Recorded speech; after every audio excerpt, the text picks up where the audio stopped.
신명기의 말씀입니다. 모세가 백성에게 말했다.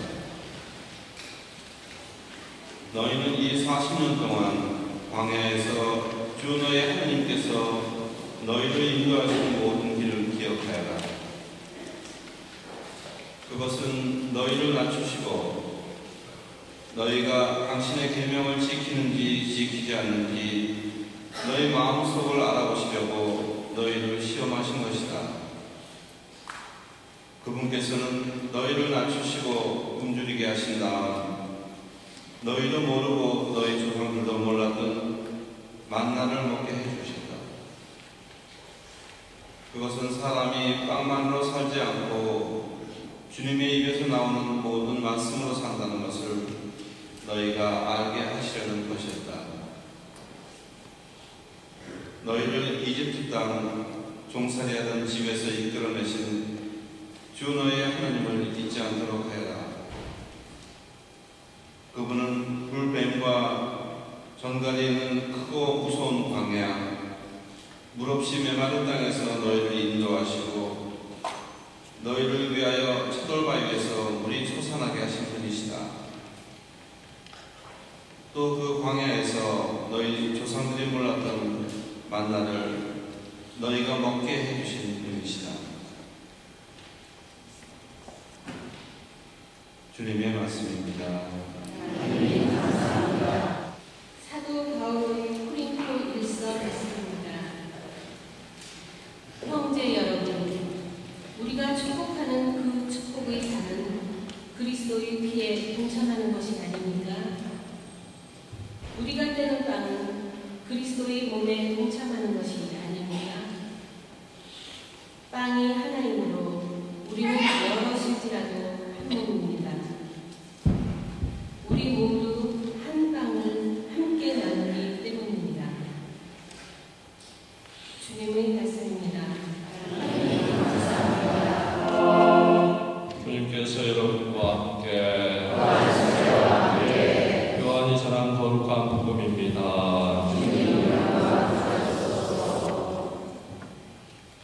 그때 예수님께서 유다인들에게 말씀하셨다. 나는 하늘에서 내려온 살아있는 빵이다. 누구든지 이 빵을 먹으면 영원히 살 것이다. 내가 줄 빵은 세상에 생명을 주는 나의 살이다. 그러자 저 사람이 어떻게 자기 살을 우리에게 먹으라고 줄 수 있단 말인가 하며 유다인들 사이에 말다툼이 벌어졌다. 예수님께서 그들에게 이르셨다. 내가 진실로 진실로 너희에게 말한다. 너희가 사람의 아들의 살을 먹지 않고 그의 피를 마시지 않으면 너희는 생명을 얻지 못한다. 그러나 내 살을 먹고 내 피를 마시는 사람은 영원한 생명을 얻고 나도 마지막 날에 그를 다시 살릴 것이다. 내 살은 참된 양식이고 내 피는 참된 음료다. 내 살을 먹고 내 피를 마시는 사람은 내 안에 머무르고 나도 그 사람 안에 머무른다. 살아계신 아버지께서 나를 보내셨고 내가 아버지로 말미암아 사는 것과 같이 나를 먹는 사람도 나로 말미암아 살 것이다. 이것이 하늘에서 내려온 빵이다. 너희 조상들이 먹고도 죽은 것과는 달리 이 빵을 먹는 사람은 영원히 살 것이다. 주님의 말씀입니다.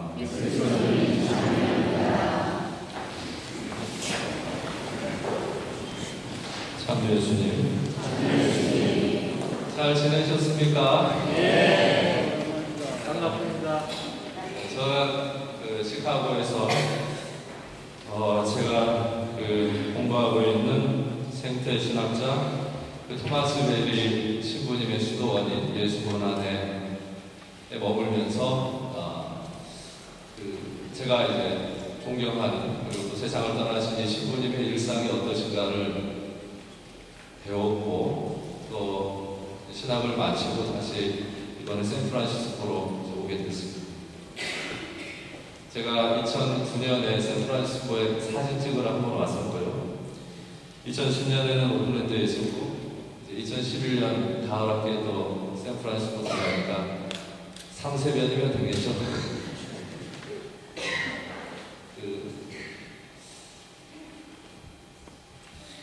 아무튼 이 자리만 서면 좀 떨리는 이유가 뭔지 진짜 잘 모르겠습니다.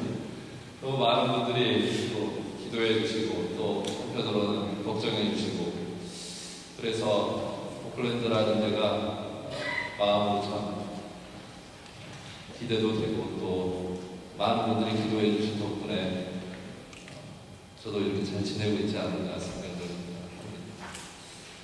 세월이 흐르면 흐를수록 머릿결도 한결 휘어가실 텐데 건강하십시오. 저는 얼마나 공부를 안 했으면 머리가 그대로 굽어가지고 얼마 전에 한국에 이제 휴가를 다녀왔는데 공부 하나도 안 했구나 이 얘기를 이제 신부님들이 하시더라고요. 저도 유전적으로 이제 제 아버님도 그렇고 저희 할아버님도 그렇고 완전 백발이 됩니다. 그러니까 공부 안 한다고 생각하지 마시고 언제가 되면은 머리가 희겠지 생각을 해주시면 되겠고요. 오늘 성체성혈 대축일입니다.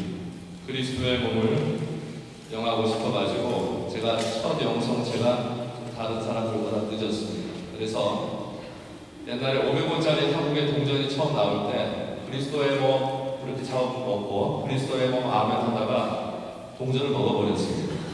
근데 얘가 위에 이렇게 걸렸으면 저는 아마 그날로 갔을 건데 이렇게 걸려가지고 나중에 뒤로 나오더라고요.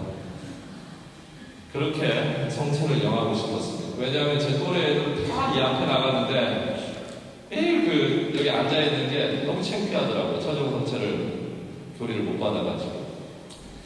근데 이 퍼스트 커뮤니언 때 공동체와 또 그리스도와 하나 되기 위해서 제가 참 기뻐했던 것 같습니다. 얼마나 설렜는지 초를 들고 가다가 앞에 있는 여자의 레이스에 불을 내버린 거예요. 제가 너무 머릿속에 성체만 생각하다 보니까 앞에 머리를 틀어버린 거예요. 제가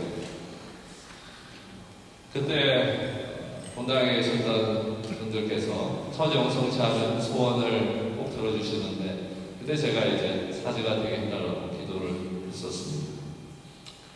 제 기억으로는 미국으로 말하면 주니어인 하이스쿨이나 아니면 시니어인 하이스쿨 고등학교 2학년, 3학년 때까지 미사를 한 번도 빠뜨리지는 않았습니다.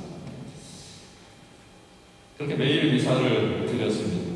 미사 시간이 엄숙했고 또 외국 신부님에서 한국 신부님으로 바뀐 미사 강론이 참 듣기에 편했습니다.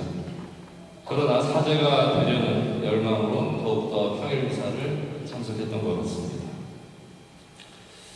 학창 시절에 신학교 들어가기 전에 예수님에 대한 성경 공부와 또 주일학교는 주일학교 나름대로 교리반에 참석하고 더불어 매일 미사 참여하는 것은 저에게 가장 큰 힘이었습니다. 제가 얼마나 기도를 열심히 했는지 주변에서 저보고 쟤는 무슨 세상의 고민을 다 가지고 있는 애 같다 이런 얘기를 듣고 있습니다. 성체 영하는 것이 너무 두려워서 제가 고해실을 자주 들락날락거리면 본당 신부님이 너 제발 그만 좀 들어오라고 네 죄는 내가 다 알겠다고 이럴 정도였습니다. 이 예수님 자 우리가 성체를 영하면서 우리 중에도 정말 예수님의 몸에 대한 어떤 경험이나 아니면 간절한 좀 체험을 바라는 사람들이 분명 계실 겁니다. 50년대에 있었던 일인데요. 어떤 개신교 신자분이 가톨릭 신자가 자꾸 성당에 나와라고 해가지고 마지못해서 성당에 나갔는데 교리를 이제 받으면 받을수록 성당이 좋았답니다. 근데 성체성사에 들어가는 순간 어떻게 빵과 포도주가 예수님의 몸과 피로 변하느냐 어떻게 그 예수님이 되느냐 하는 거기에 의문을 갖게 되었어요. 50년대는 바티칸 공회 이전이라 미사를 제대를 향해서 드렸었습니다. 근데 이 사람은 그날도 여지없이 그냥 팔짱 끼고 미사에 이제 임하면서도 좀 엄숙한 점은 좋았지만 성체성사는 도저히 믿기지 않더랍니다. 그런데 사제가 뒤에서 너희는 나를 기억하여 이해를 행하여라 이렇게 밑에서부터 이렇게 올라가는데 진짜 아니나 다를까 등에서부터 이런 노란 불빛이 그분에게 강렬하게 체험으로 다가오더라는 거예요. 너무나 신기해가지고 이게 무슨 일일까 했는데 다시 이제 신자분들이 영성체하러 나와가지고 들어가는 순간에도 신자들 그 등 뒤로 노란 불빛이 이렇게 환영처럼 자기 마음 안으로 들어가는 게 보이더라는 거예요. 그래서 이분이 그걸 가지고 진짜 살아계신 하느님이 예수님의 몸으로 오시는구나 하는 체험을 하고서 가톨릭으로 영세를 받으십니다. 그런데 우리 몸 안에 오시는 이 예수 그리스도의 체험을 최첨단 과학이 발달한 21세기 가톨릭 역사 2000년에 사실은 21세기 최고의 기적은 다 잘 아시다시피 오상의 비오신 분이죠. 지금 이 순간에도 성체성혈의 기적은 일어나고 있다는 겁니다. 우리가 예수님을 사랑하기 위해서는 기억을 해야 됩니다. 이사야 예언자는 하느님의 말씀을 전하며 너를 낳은 너의 친애미는 너를 잊을지 몰라도 나는 너를 잊지 않겠다. 하느님은 기억하시는 분이십니다. 우리가 그리스도의 사랑과 신앙의 깊은 맛을 느끼지 못하는 것은 우리 체험에 대한 기억의 탓입니다.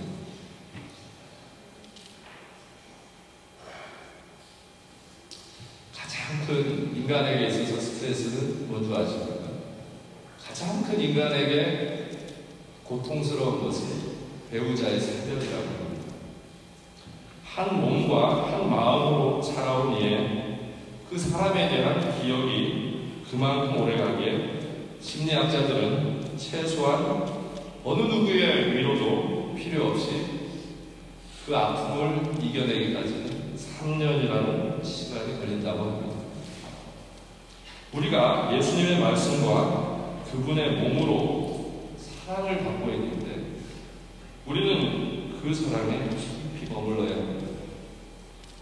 몸으로 오시는 예수님, 그만큼 매일의 생동감이 우리 신앙생활과 매주일의 신앙생활과 이어지도록 노력해야 됩니다. 이 예수님의 몸, 우리가 누군가를 사랑한다고 할 때 방금 말씀드렸다시피 그것은 기억되는 것입니다. 기억을 하는 만큼 사랑한다고 합니다. 그렇기 때문에 그 기억이 때로는 안 좋은 기억일 수도 있기 때문에 그 기억을 오랫도록 지속시키는 사랑이 아닌 때로는 원망과 증오도 오래간다는 겁니다.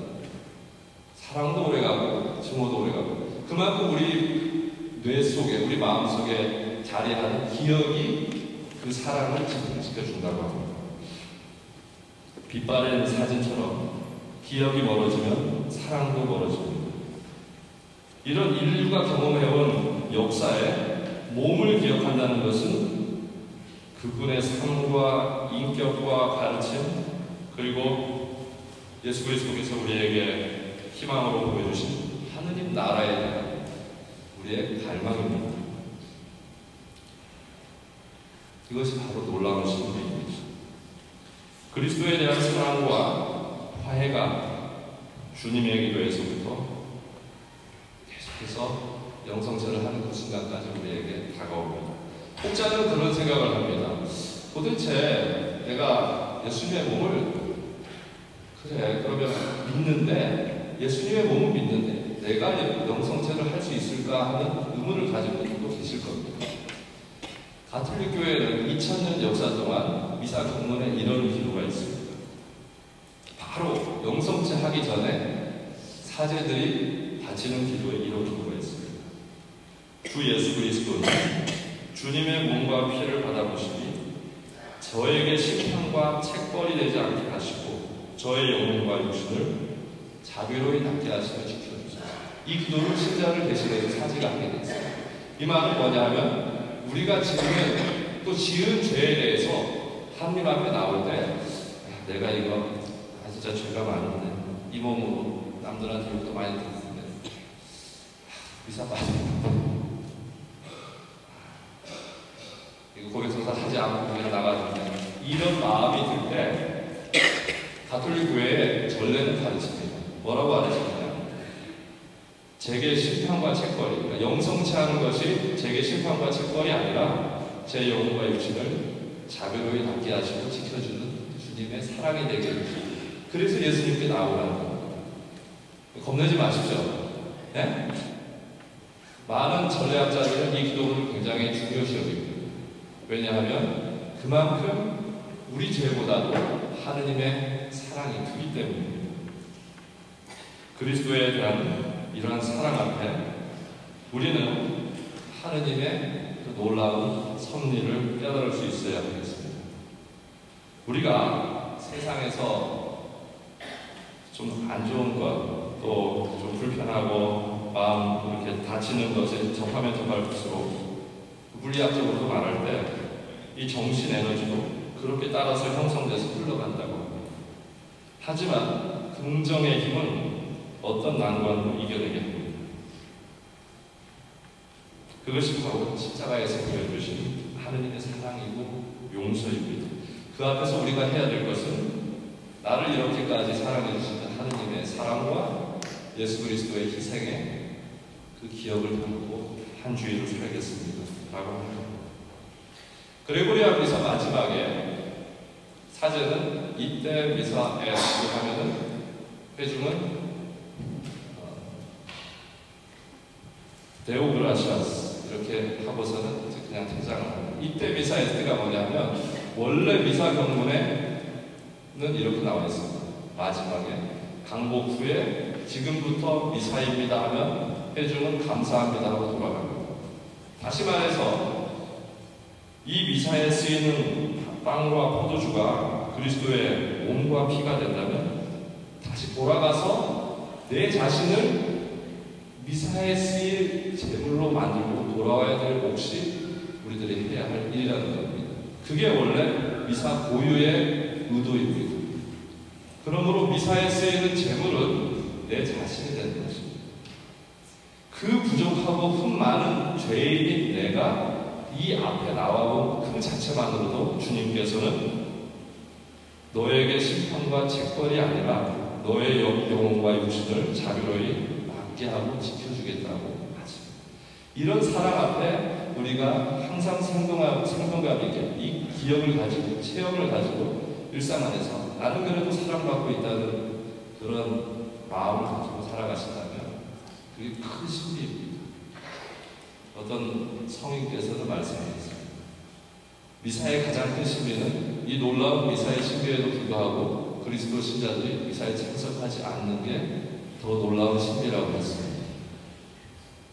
우리가 이런 신비 앞에서 그리고 우리를 그토록 봐주시고 아껴주시고 채워주시고 이끌어주시는 이 놀라우신 우리 하느님의 사랑 앞에 조금이나마 하느님 당신을 사랑합니다. 그 사랑을 가지고 제가 다시 생활로 돌아가서 당신의 제물이 되어 돌아오겠습니다. 할 수 있다면 그것으로 우리는 신앙의 단계를 하나씩 올리고 그 안에서 깊은 체험을 일으킬 것입니다. 모두 일어서 주십시오.